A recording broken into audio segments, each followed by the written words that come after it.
Greetings. This is a volcano and earthquake watch for June 29 through to July 3. We have seen a stepping up in seismic activities over the last 3 to 4 days. I do expect with a very large coronal hole formation looming, there is a strong possibility of a 7.2 earthquake during this watch. Now looking at Cygnus Streamer, this is showing a low intensity coronal mass ejection released on the 25th of June, and it does appear that it may be brushing the Earth's magnetic field sometime on the 28th or 29th of June timeframes. This may coincide with a stepping up in solar wind speeds, and it could also produce a seismic shock which may lead to a significant seismic event felt here on Earth. We now look at the latest telemetry from ACE. We get to see significant changes in solar wind speeds over the last 24 hours, where solar winds were at 580 kilometers a second, down to levels of 460 right now.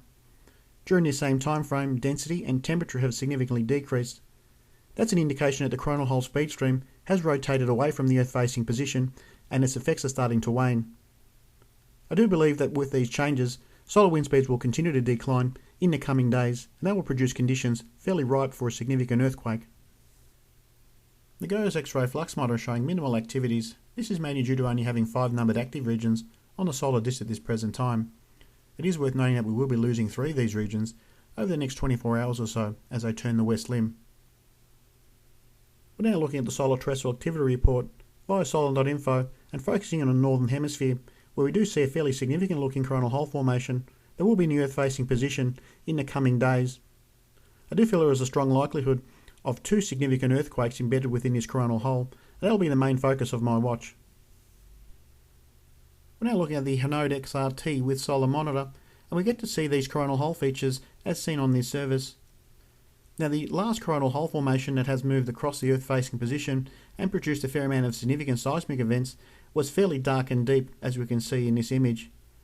It is worth noting that the new coronal hole formation, although this image is 2 days old, we do get to see that it does look quite similar, and that's a strong indication we may be seeing 1 or 2 significant seismic events during this watch. Now looking at the 193 angstrom with solar monitor, we get to see this fairly large looking coronal hole formation a little bit more clearly. And there are some regions within this coronal hole that I will be plotting and mapping as potential areas that could be at risk for a significant earthquake. It is worth noting that a few days prior to these images, a significant filament eruption occurred in this region, and it has changed the composition of this coronal hole slightly. Now looking at the SDO composite, and we get to see this very large coronal hole and some active components associated. We do get to see an upliftment in some areas, and these are the main areas that I've targeted, and this area here does look to be quite active, and I am quite concerned about this region. Now having a close-up view of this coronal hole with the 304 angstrom, we do get to see some interesting features associated and fair amounts of movement in and around the 27 degrees latitude region. We can also see the emergence of a ring-like formation within this coronal hole, and that does indicate to me of a significant event in and around this region. Now targeting regions that I feel could be at risk for a significant earthquake during this watch, and the main region sits at 23 to 26 degrees north latitude.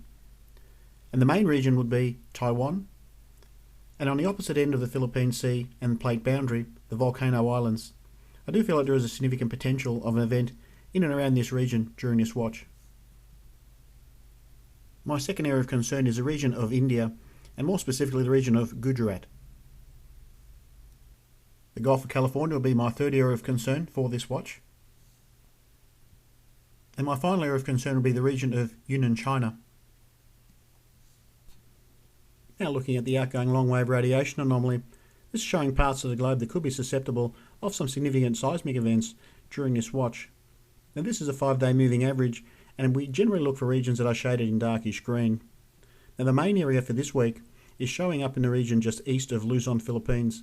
This is a significant signature, and perhaps the largest that I've seen for the last 3 months or so. We also have another signature around the Kermadec Islands, also around the region of Carlsberg Ridge, and India is showing up for its first time.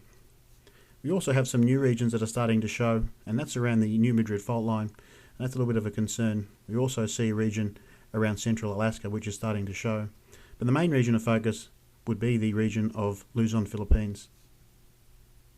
We're now starting to see some interesting activities as shown on the TEC global map. This is showing some anomaly stretching from Philippines all the way up to Japan, and we haven't seen these sorts of features since March. And finally we'll have a look at the vertical ionospheric delay. This is showing an interesting anomaly that hasn't been seen for a month or so, and this is of most concern, as the last time we had these readings was in March as well. There are some celestial influences that may play a role during this earthquake watch. July 1st sees 2 alignments with Mercury. I do feel that these alignments may contribute or enhance to some seismic events on this day. Jupiter-Mercury-Saturn form an alignment, and Mercury-Sun-Uranus form an alignment. It is worth noting that back in 2004, Indonesia received a 9.1 earthquake and resulting tsunami. 3 months after this event, an 8.6 earthquake was recorded in the same region. That would put the region of Japan at significant risk for a major event, as this very large coronal hole does cover this latitude. So this is the main area of concern for me. I do feel that there is a potential that Japan may receive a fairly powerful earthquake during this watch. And that's my volcano and earthquake watch for June 27, 2011. Annotations will be added during and at the end of the video. Thanks for watching.